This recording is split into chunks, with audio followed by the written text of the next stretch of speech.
know exactly to the nth degree how much your fear is real. You have this built into your psyche, and it's one of the scariest, most terrifying things that can be imagined. It is the scariest, most terrifying thing that can be imagined, and it wasn't just a fun ghost story around a campfire. It was told to you as absolute truth. That is so hard to unwire. So I got you. I know your fear. I know your pain. I know your trauma. I see it. It's real. It's avoidable. It's escapable, unlike hell. This one is all about hell, specifically 10 ways that you can alleviate your fear of hell. Whether you are at the beginning process of your deconversion and hell is that big scary thing that is really making you not want to look closer at if the Bible is true and who God really is and what the Bible says about his character, or you have completely deconverted and deconstructed your religion and your Christianity, and yet you still have these fears that what if you were wrong? What if you were deceived? What if you do end up going to this place of eternal torment? Some of you watching will be believers that absolutely deny hell is a real place.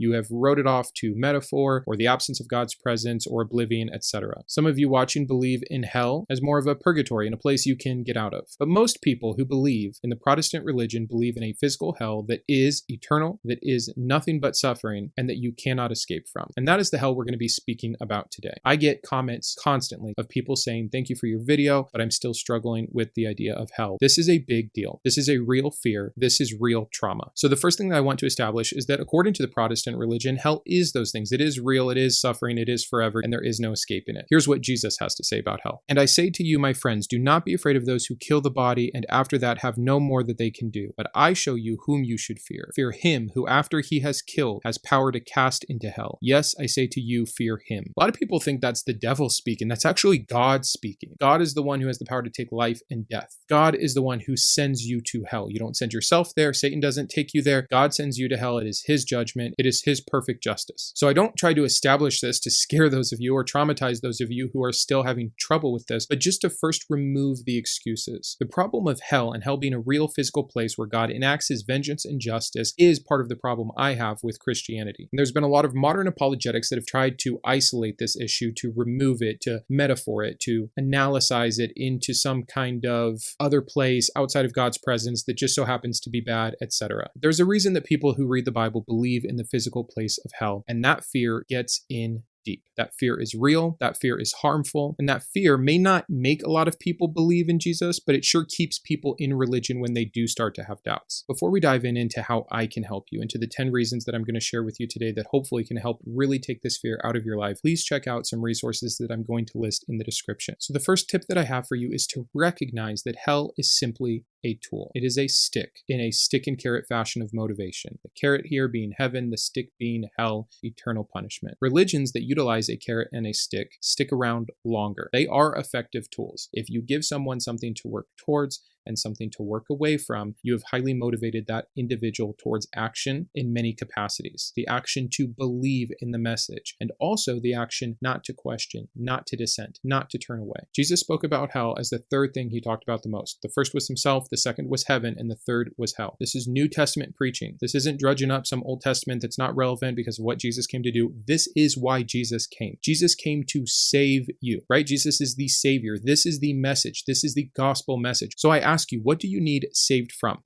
Hell. Understand how manipulative this religion is that is clearly man-made, that is using these things like a carrot and a stick for control. This has been used to keep people in check, to keep people in groups, to unify individuals in groups for thousands of years. When you start to see it for the sick and manipulative tool that it is, it can take some of that persuasion out of the argument because it starts to look and feel extremely man-made. So tip 1, understand that it is used as a tool and tools are man-made. Tip 2, consider the other hells.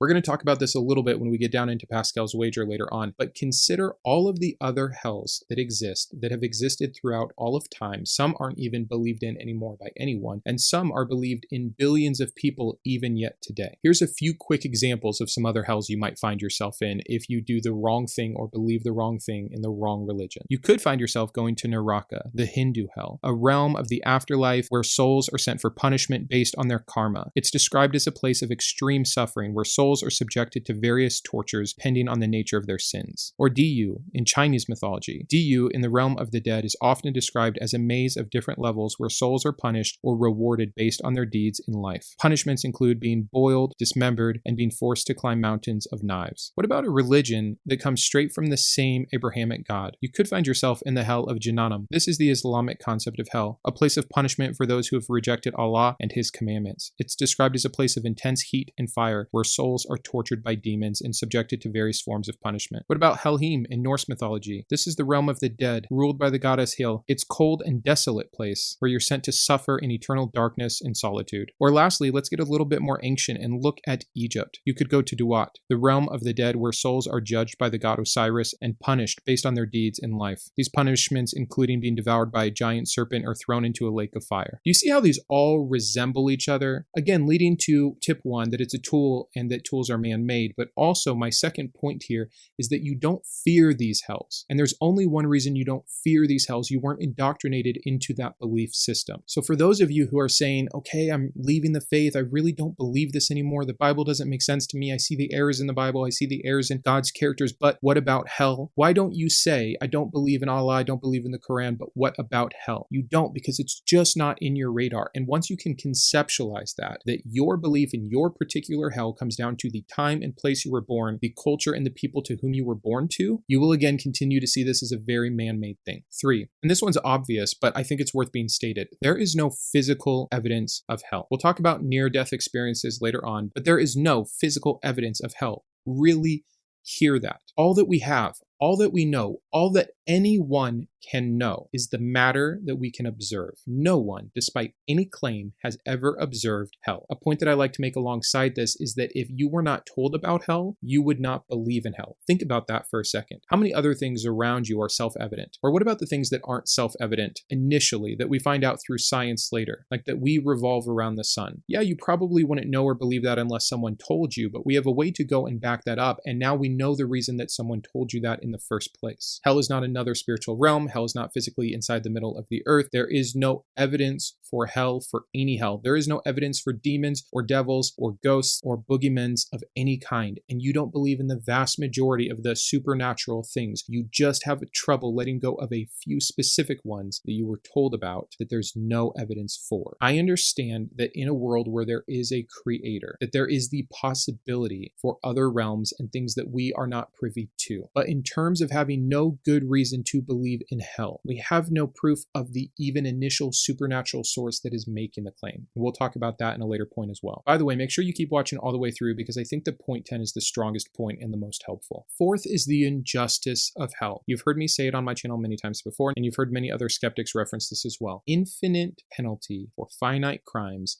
is the opposite of justice. Really, really think about that. Now, there are some people watching who have been so warped by the biblical story and God's vengeance and justice and perfection that they have convinced themselves that the penalty for sin, for death, for denying God, which by the way, really quick, most people don't just deny God. A lot of people talk to atheists like, hey, you know God's there and you're just denying him so you can live your life of sin. We're going to make an entire video on that ridiculous claim, but understand that people aren't just denying God's existence. People aren't just choosing to send themselves to hell like, hey, I know God is real, I know hell is real, but man, I want to enjoy my life on earth. I don't know anyone who actually thinks that way. People are people do good things and people do bad things. But to think that any of those bad things really result in purposely keeping someone conscious forever without relent just to torture them cannot be justice. Even in looking at the goal of the prison system or the judicial system, again, we are flawed people that created a flawed system and it doesn't always work and it gets abused, but the goal is rehabilitation. The idea that God would ever make anything permanent, that he would never make a way to come back to him, shows me that, again, this is man-made, that these were people who wanted to imagine the worst thing possible. What is the worst thing you can imagine? Always hurting, all the time, alone, forever, nonstop. It's man's imagination of the worst possible scenario, just like heaven is the best possible scenario. And again, that heaven is the best possible scenario for your culture. That's why Valhalla still has fighting and warriors in it. That's why in Islam, the martyrs get so many virgins. That's why in our heaven, we get to have a crown and mansions. Talk about a man-made thought. We come from a base idea of the best possible and the worst possible thing, not a real telling of what a just, perfect, all-loving God would actually do for his creation. So long story short, using the rational rationalization of what a just God would do if there actually was a place he deemed necessary for punishment says one of two things. Either the God as described in the Bible is not real, or there is a God that is real and he is that evil, and then it's outside of our control anyways, which may not be as comforting a thought as you wanted it to be, but those two thoughts have helped me a great deal. Let's get into number 5, near-death experiences. Now, I don't believe in near-death experiences in terms of people actually crossing over and having a supernatural experience. There's quite a lot of wonderful material out there if you want to look into the claims of near-death experiences and why they are not valid. So how can near-death experiences help alleviate the fear of hell? Because I want you again to continue to see how man-made this is. Let's go ahead and assume that near-death experiences are real. What does everyone report seeing? If there's one true God with one system in place, one heaven and one hell, and the rules are the same for everyone, which is what is claimed in most of these religions, then we should expect that people who die and cross over all see the same thing. And yet a Christian will see standing before Jesus at the pearly gates, falling at the feet of God the Father, going down a long dark road, burning in hell, seeing Satan. Contrast that with people who believe in any of the other religions or hells that I've mentioned earlier in this video, and they all say things that are synced up with their version of heaven and hell and God. What a coincidence. It's almost like it's just the psychology of our brain in stressful moments creating visions based out of our subconscious, very similar to dreaming. I remember having terrible, fearful dreams when I was a Christian child, and it was never about these other hells or these other gods. It was always the same for me. I would be in some purgatory space waiting to be judged, just like I had been preached to as a child, and my name needed to be in the Lamb's Book of Life. So what was in my dream? Some powerful figure with a big book, and me waiting to hear if my name was called. This was a mix of so many things that happened to me at school and that I read about in the Bible and that were preached to me from the pulpit, all amalgamated together to create my specific experience in this dream. The same thing happens with people who do psilocybin or other hallucinogens or that have near-death experiences, which for all we can tell is just a release of our natural DMT, which works in a very similar fashion. And we get these extremely subjective experiences. That tells me so much. Either A, near-death experiences are useless because they're simply not real, or if they are real, no one has a congruent one, so why would we trust one God anyways? 6, Pascal's wager. Now, I guess this is not necessarily a tip for how to alleviate your fear of hell, but I think that we're in the same realm here because a lot of people will use Pascal's wager as a reason to stay in the religion. And this is a video about why it's okay to leave those religions and why you should not be afraid. So Pascal's wager boils down to one very specific question. What if? What if God is real? What if the Bible's true? What if hell exists? What do you have to lose from believing and enjoying eternal salvation on the off chance that this thing is real versus declaring yourself an atheist, removing yourself from religion, denying God, and maybe dealing with the consequences of eternal torture? It's a pretty persuasive argument at first, and I guarantee you it has kept a ton of people in the faith, or at least has stopped people from examining further. I haven't done enough internal digging to really see what was holding me on to a faith that I knew for a very long time wasn't real. I don't know if it was family or fear of being found out or fear of hell or a combination of these things, but I have to believe that hell was a very large part of it. I actually remember having a specific conversation with one of my best friends, and it was kind of fun for a while there when I was doubting to talk about like, well, wait a second, if God's there, what if there's a God's God? And we would just have these conversations that weren't quite heretical or blaspheming yet. But I remember one time I kind of stated to him, like, I'm getting more doubtful. I'm getting closer and closer here. And he just immediately stopped the train and was like, whoa, whoa, whoa.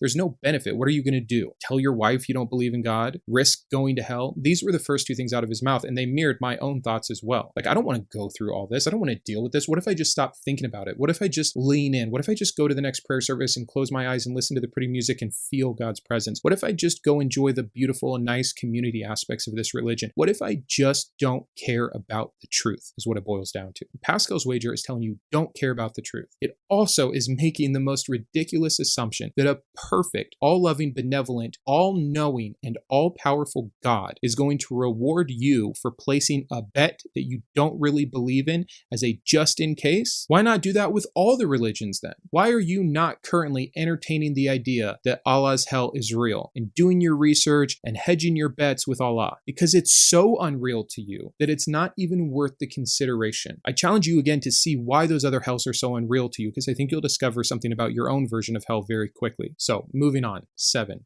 I'd encourage you to go and learn the history of hell. This is almost like immersive therapy. You're afraid of spiders, what do? You learn about spiders, learn about all the different kinds, understand how many legs they have and why, and you work your way up and up and up so that you can realize that the fear you had was unnecessary. There's a video, I think it's by Religion for Breakfast. It's pretty short, walks you through the history of hell. You could YouTube or Google the rest of it, but what you're going to see is an evolution in hell. Religions that didn't have hell quickly died out, not enough reason to stick around. And religions that had hell all kind of got their same basis from something, but then it wasn't enough, or it was only this long. I mean, look at Judaism. At best, they have an 11-month purgatory issue. This is from the same books of the Bible and God as the Old Testament. It's almost like the New Testament had to create some new rules to extend the further power and reach of this religion. Just looking at the history of the Christian hell in general and how it has evolved will help you again see how man-made this thing is. If hell is real, if there is only one God, this hell should be the same forever, just like God is the same forever, and that is simply not what we find. 8.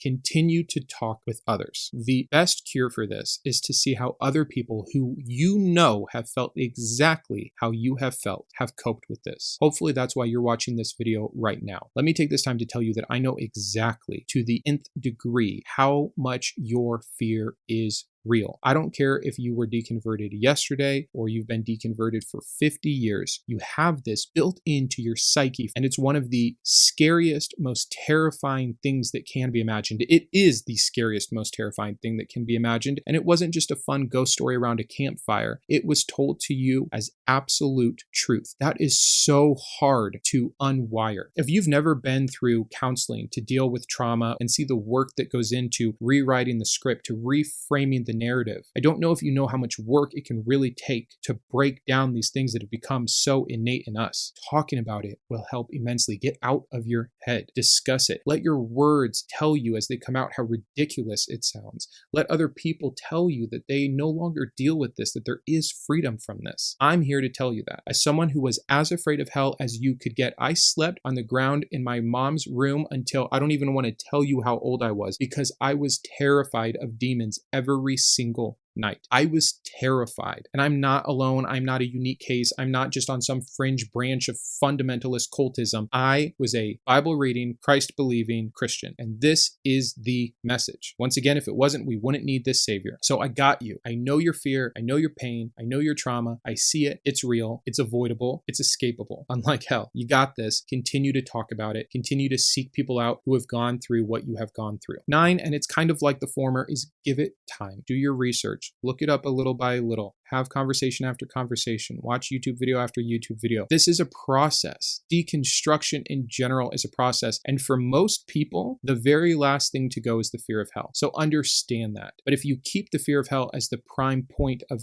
keeping you in the religion, you will never escape it. You have to give yourself the ability to deny its reality long enough for it to become the fiction that it is. So give it time. And 10. And this is where there is more information than you could ever need to help you. And I plan on doing videos in a series that really address this. But 10 is to really start to understand and believe that the Bible is not accurate. A lot of times what we do as people who are still believing, or people who are early on in their deconversion, is we're still wrestling with, is the Bible true? Is some of this true? Is it infallible? Is it metaphor? Is it allegory? Is it inspired? Who wrote it? Maybe it was like this. Maybe the purpose is for this. Maybe it's poetical in this sense. Maybe it's just a parable. And we wrestle with so many things that we can't quite get clear just how ridiculous it is. And thus that anything that has been prescriptive of it is equally ridiculous and untrue. So honestly, tip 10 here, your number one best bet for alleviating your fear is to alleviate your belief in the truth of the Bible. Once that has finally broken, you will be truly free of any of those claims. And that too is a process. But think about every other holy book that has ever existed that you don't believe in. You just don't believe in it. There's no blaspheming. There's no guilt. There's no sense of what if when you dismiss the Vedas or the Tibetan Book of the Dead or the Greek myths. They're just old mythology mythologies. They're just traditions. They're just man-made creations. It's often said that the number one book that creates atheists is the Bible. The people who read it with a shred of intellectual honesty, with an eye for criticism, critique, or skepticism, are going to see clearly the contradictions, the bad history, the bad science, the injustice, the immorality, and the falsehood of this claimed holy and perfect book. If the book isn't true, neither are its claims. Please comment down below if you need anything else. I'm going to list as many resources as possible. And if you need a follow-up on any of these things or you have other questions, again, do not hesitate. Let this be a community for help. Just reach out. Thanks for watching. I hope you learned something today. I hope this was helpful. If these videos are beneficial to you, I'd encourage you to subscribe and turn on notifications so you don't miss these. So have a wonderful day. Be free of your fear, and I will see you on the next one.